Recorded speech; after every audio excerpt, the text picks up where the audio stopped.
Summer nights are supposed to be magical. Bonfires, late-night hikes, ocean breezes, and unforgettable memories. But sometimes, those memories become nightmares. Because when the sun goes down and the air turns still, something else comes out. These aren't made-up ghost tales. These are 3 very real horror stories from people who survived the unexplainable on the nights that should have been the best of their lives. In our first story, a group of campers head into the mountains for a weekend of peace and isolation until they realize someone, or something, has been watching them all night from just beyond the firelight, and it never left. In our second story, 4 friends stumble off a forgotten hiking trail and into a place that seems untouched by time. Strange symbols, echoing laughter, and a camera that keeps clicking even when no one is holding it. They came for a thrill, but something came with them. And finally, a beach bonfire turns into a nightmare when a group of friends hears screaming coming from under the ocean waves. Not once, not twice, but all night long.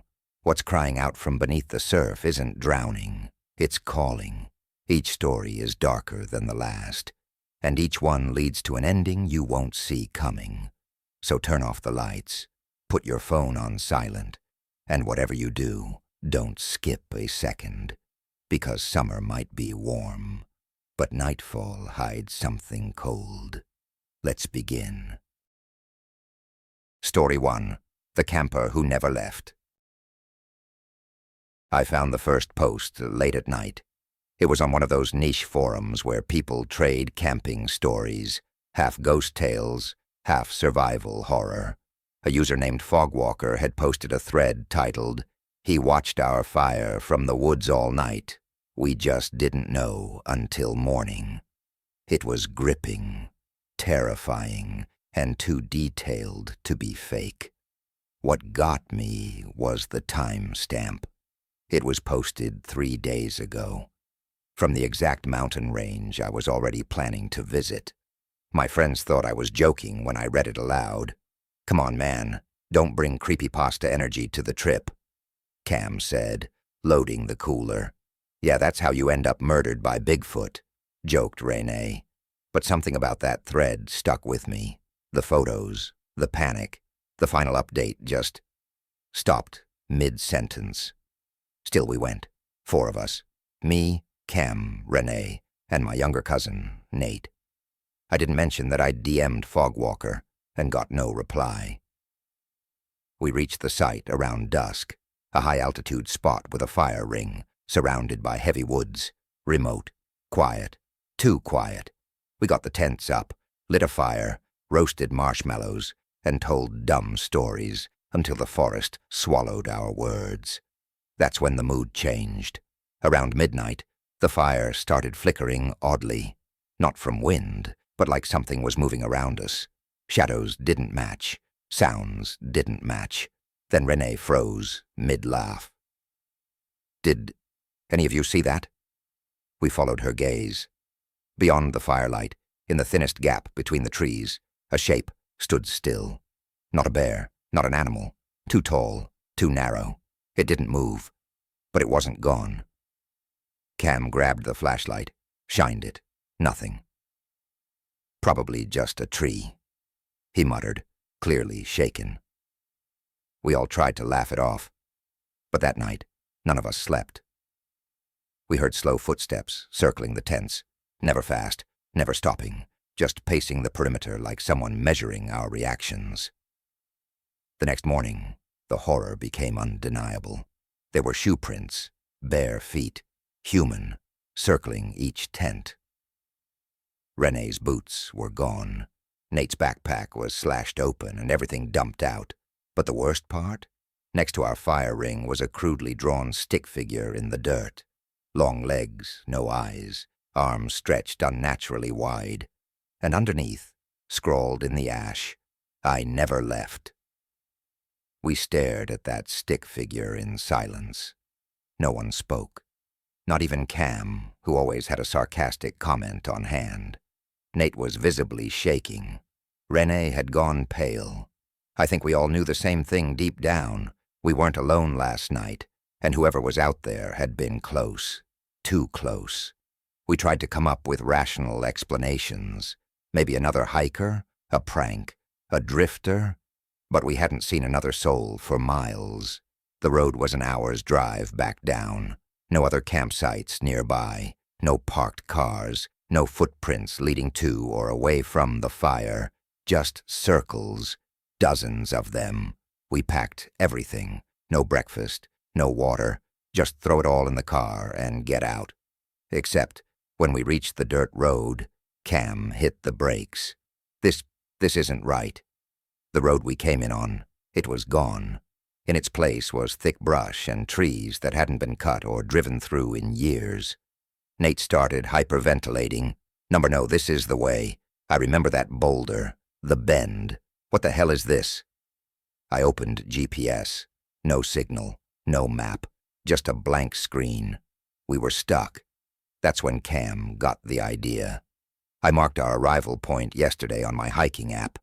If we follow that direction on foot, we can at least reach the ranger station. It's 3 miles max. Leaving the car behind felt like abandoning our only safe zone, but we had no choice. We started walking, and that's when time got weird. Renee was the first to notice. "Guys, look at the sun." It hadn't moved, at all. We'd been walking for over 2 hours, and it was still stuck in the same early morning angle. No clouds, no wind, no bird sounds, just the crunch of dead leaves and our increasingly rapid footsteps. Then the smell hit us, like rotting meat. It came in waves, strong, then faint, then strong again, and with it, the feeling that someone was walking just behind us. When we turned around, there was never anyone there, but once I swear I heard something breathe, deep, wet, inhuman. We found the cabin at sunset, except there hadn't been any sunset. It was just suddenly dusk, like a light dimmer had been turned in an instant. The cabin was old, overgrown with vines, and looked long abandoned, but the door was wide open. Cam, against all common sense, stepped in first. "We'll call from here. Maybe there's a landline." Inside was wrong. The walls were carved with hundreds of stick figures, just like the one at our fire pit. Each had different shapes, some with arms too long, some missing heads, some with symbols where eyes should be, all drawn in what looked like charcoal, or maybe ash, or something worse. And in the center of the room sat a campfire. Yes, inside the cabin, and it was still warm. That's when we saw it. The backpack. Nate gasped. "That's my backpack." We hadn't carried it with us. The slashed one we left behind in the car. But there it was, completely untouched, sitting in the center of the circle of drawings. I told them not to touch it, but Cam stepped forward, reached down, and the door slammed shut, pitch black, screaming, scratching on the walls. Renee fumbled for her phone light, and in that flickering beam, we saw something in the corner of the room. A tall figure, slender, naked, skin the color of old bark, no eyes, just a long, dripping grin like someone had split its face too wide. It didn't walk, it hovered, glided across the cabin toward us.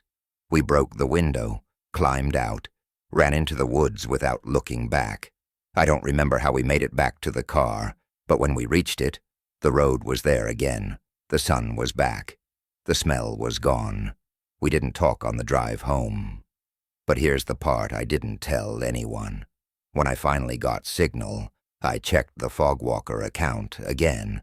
It was gone, completely deleted, but in my inbox I found a single, unopened reply.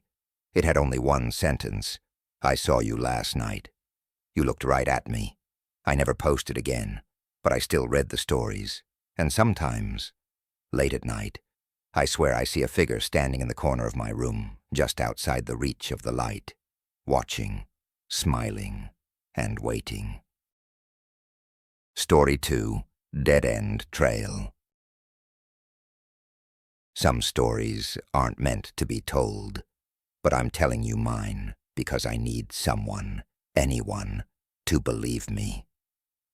This happened 2 summers ago, June, right before my senior year. It was supposed to be a simple night hike with 2 close friends, Travis and Mia, and this new guy we barely knew named Julian. He was dating Mia at the time, real outdoorsy, the kind of guy who wore hiking boots like they were sneakers. We picked a trail just outside of Asheville. Not well marked, but that was the point. Julian said it was off the radar, that locals didn't go there anymore. He made it sound edgy, like a forgotten rite of passage. Something called Deer Hollow Ridge. I still remember him saying, "They closed it down after some storm damage a few years back, but it's all superstition. Trust me." If I could punch my past self, I would have done it right then. We got there around 7 p.m., parked near a rusted gate with half the signage missing, and the other half faded to white. Already sketchy, but Julian kept pushing, and Mia looked thrilled to be doing something different. The path started normal enough. Gravel and dirt, tangled branches overhead, summer cicadas humming like they were playing backup for a horror film. But once the sun dipped below the horizon, something shifted. The woods went dead silent. No wind, no insects, not even distant birds. That kind of silence doesn't happen in the wild. It's not natural. We joked about it. Maybe Bigfoot's napping nearby? Travis laughed, but none of us really found it funny.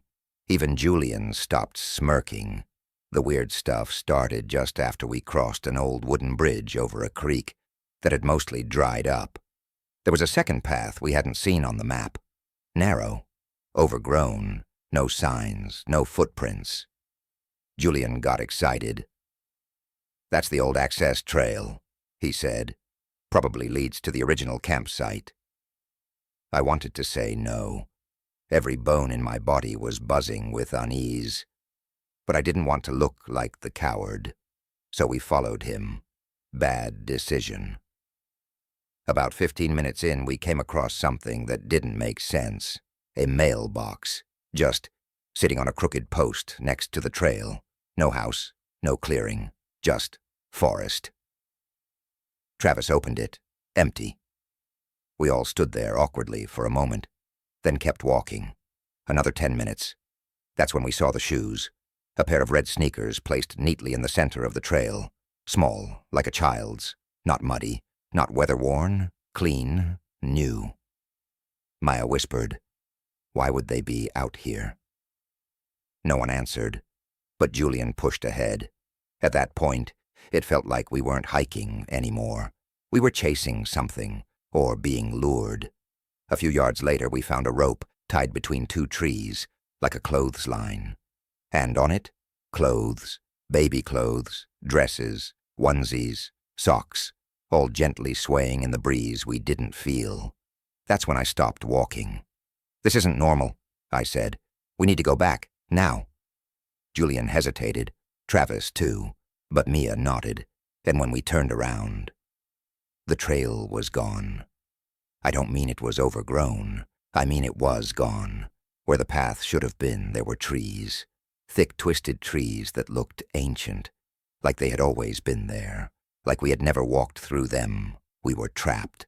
Travis ran forward, pushing at the bark, looking for gaps, anything. Nothing moved. Mia started crying.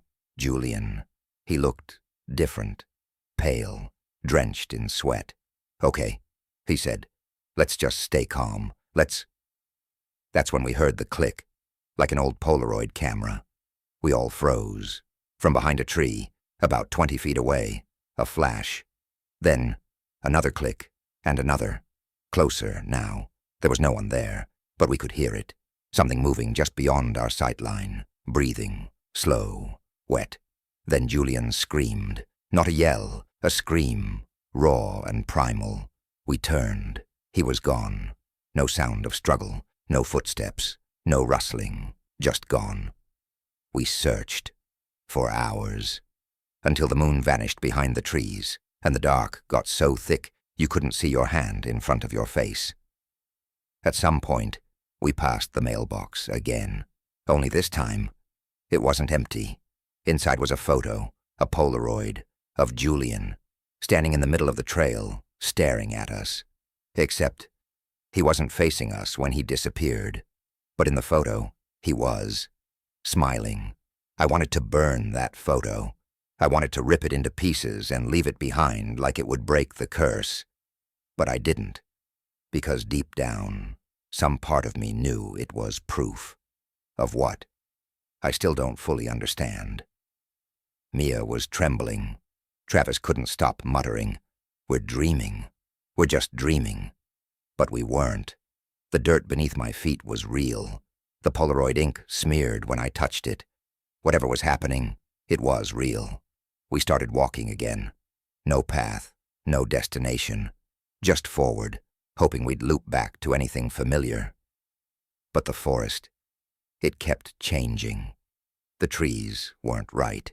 Their bark had symbols carved into them, circles with slashes through them, jagged spirals, letters that didn't belong to any language I knew. Some oozed a thick black sap that smelled like iron and rot. And when I touched one tree to lean on it, it felt like skin. Warm skin. We heard whispers. At first we thought they were echoes. Ours, maybe. But they weren't in English. They weren't even human. Low, guttural tones, clicking noises, the sound of something trying to mimic words but failing. Every few minutes we'd hear another camera click, sometimes behind us, sometimes above. And then came the laughing. It wasn't loud. It wasn't joyous. It was hollow, dry, like someone exhaling a broken chuckle. It always came in threes. Heh, heh, heh. And each time it got closer. That's when we saw the tent. A single, yellow, old-school canvas tent standing in a clearing we swear wasn't there moments before. It was zipped shut, covered in moss, but someone, or something, had lit a lantern inside. Against all logic, we approached, because we didn't have any better options. The moment Travis touched the zipper, the lantern went out. I turned my phone light on and pointed it at the flap as he opened it. Inside was Julian, sitting cross-legged, still wearing the same clothes, hands folded neatly in his lap, his face expressionless. Mia gasped and dropped to her knees. "Julian." But he didn't move. Travis stepped in first, touched his shoulder. That's when Julian's head twitched, a sharp, unnatural jerk, like a broken animatronic. He looked up at us, eyes wide open but glassy, like he wasn't seeing us. Then he spoke, but it wasn't his voice.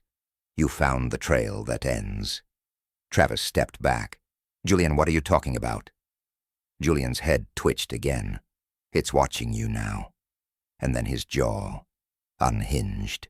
No sound, no scream, just a slow, cracking stretch of bone and sinew until his mouth gaped wider than it should. From his throat came a click, then darkness. The tent collapsed in on itself. We screamed and scrambled out of the clearing, running blind. We didn't stop. Not when Travis tripped and cut his arm.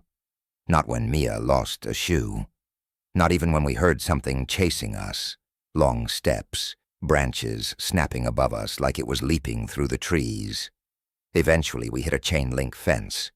Rusted, broken in places, but behind it, a trail. Our trail, the real one. We climbed over it like it was a lifeline, and when we reached the parking lot, the sun was suddenly up. Full daylight. The car was still there. Nothing was touched. We didn't speak on the ride back. Just silence and the static of a radio that wouldn't tune. We reported Julian missing. The cops searched the woods, found nothing. Not the tent, not the Polaroids, not even the mailbox. They told us the trail we described never existed. Deer Hollow Ridge they said, had been shut down since the 80s due to landslides. No maps list it. No online searches return results anymore. It's like it was erased. Mia won't talk to anyone about it. Travis transferred colleges and doesn't answer my texts. Me? I keep dreaming about it, about the mailbox, about the Polaroid I didn't tell the others I kept. Because 3 days after we got back, I looked inside it again. The photo had changed. Now it shows me, standing alone in the woods. And behind me, just out of focus, a figure with its head tilted sideways, smiling. Story 3. The Screaming Under the Water. The ocean was always my safe place. I grew up near the coast. Days spent surfing, nights spent lying on the sand, listening to waves roll in like the earth was breathing. It was constant, peaceful, until last summer. That's when I learned there are things in the water that scream. It started with a bonfire. Me, my sister Ava, her boyfriend Nate, and a few of our friends had rented this weird little beach cabin for the weekend. It was tucked far off the main road, past a dune trail barely wide enough for a golf cart. No neighbors, no tourists, just the sound of the surf and the smell of smoke and salt. We built a fire right on the beach, cooked cheap hot dogs, passed around drinks, told embarrassing stories, the kind of summer night that makes you forget the world exists. Until we heard it. A scream, not from the woods, not from the road, from beneath the waves. It was faint at first, just a single, shrill, warbling cry that echoed under the sound of the surf, like someone calling for help while drowning miles out. We all turned toward the shoreline. "Did you hear that?" Ava asked. Nate shook his head. "Probably a seagull or something." But I knew better. I'd been around water my whole life. That wasn't a bird. And it wasn't just a scream. It was human, but distorted, wet, warbled, like it was being dragged through currents that twisted sound into something wrong. We stood there, waiting. The waves lapped calmly on the shore. Then we heard it again, closer. This time, everyone went quiet. A third scream, gurgling, drenched, so loud we could hear it in our chests, like a deep bass note. It sounded like someone was screaming from inside the ocean, and it didn't stop. Ava covered her ears. "What the hell is that?" Nate ran toward the edge of the water. "Hello? Is anyone out there?" Another scream answered him, closer now but lower, as if whatever was making the sound had gotten tired of pretending to be human. And then it stopped, just cut off like a switch. The silence afterward was the loudest thing I've ever heard. Nate looked pale. "Okay, nope, I'm done. We're leaving. We're calling the Coast Guard or something." But we couldn't. There was no signal.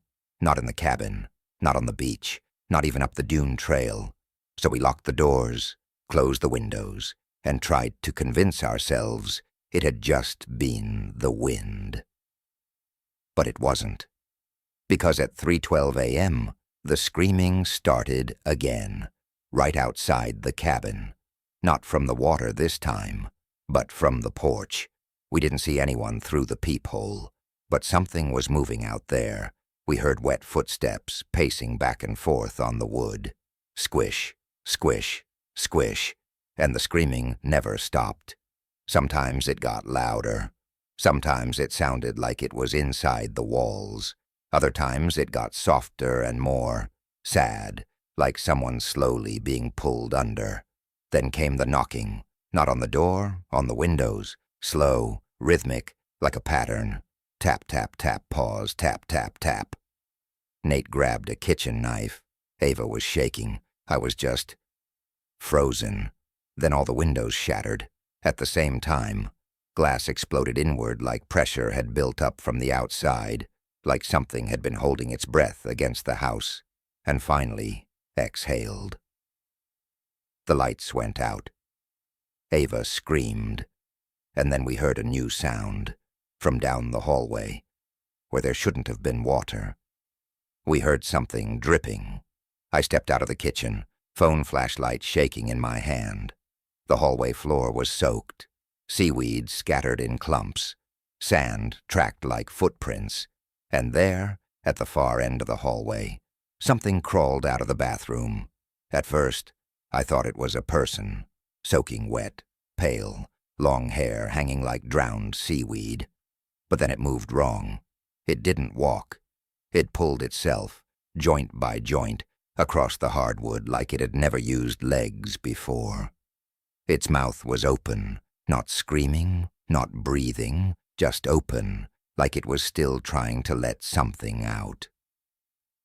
Behind it, the tiles of the bathroom wall were soaked in salt water, but not a drop had touched the ceiling. Like the ocean was leaking sideways.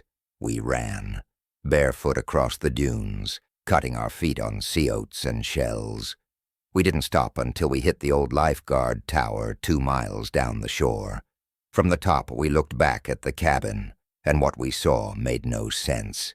The cabin wasn't there, only water, waves lapping where the walls should have stood, as if it had never existed at all.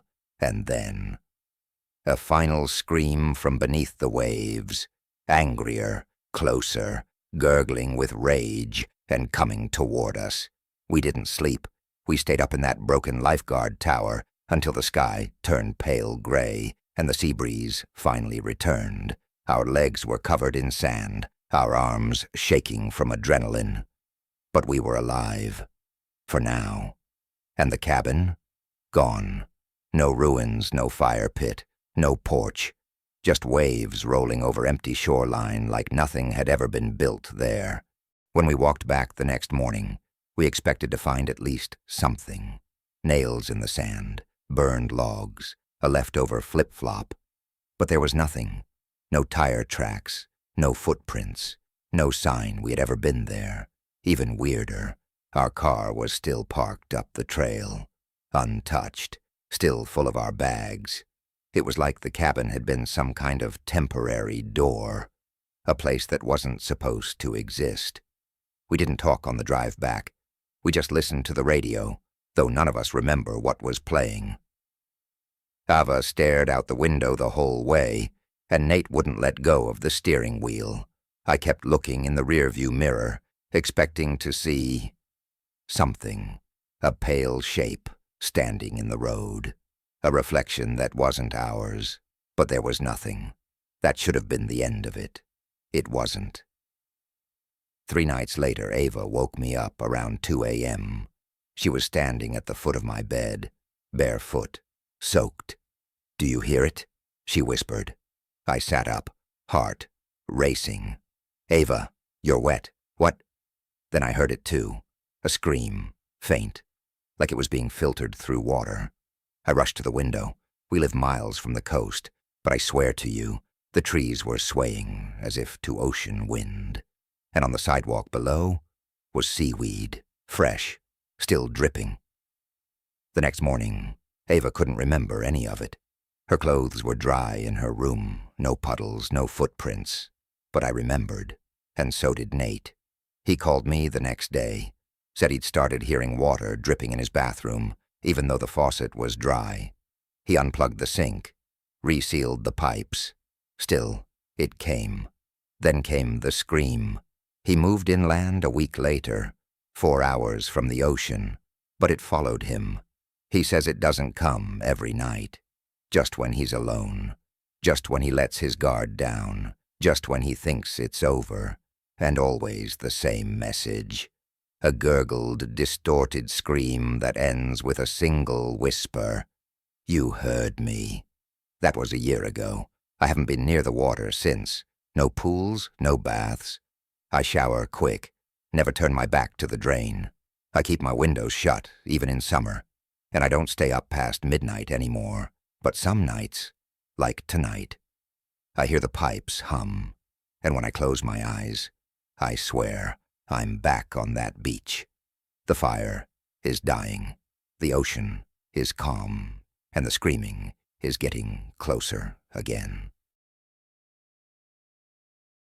If you made it to the end, you might never look at a summer night the same way again, because whether it's a silent figure watching your campfire from the trees, a forgotten trail that leads you somewhere you're not supposed to find, or something screaming from under the water, waiting for you to get close, the truth is, some places are never really empty, and some screams, they weren't meant to be heard, but now that you've heard them, they might not let you forget. If any of these stories made your skin crawl, drop a comment and tell us which one kept you up tonight. And if something similar has ever happened to you, or someone you know, don't keep it to yourself. We're always listening. Subscribe for more terrifying true stories. And remember, when the night is quiet and you hear something just beyond the edge of the dark, don't answer. Don't follow the sound. And whatever you do, don't look back.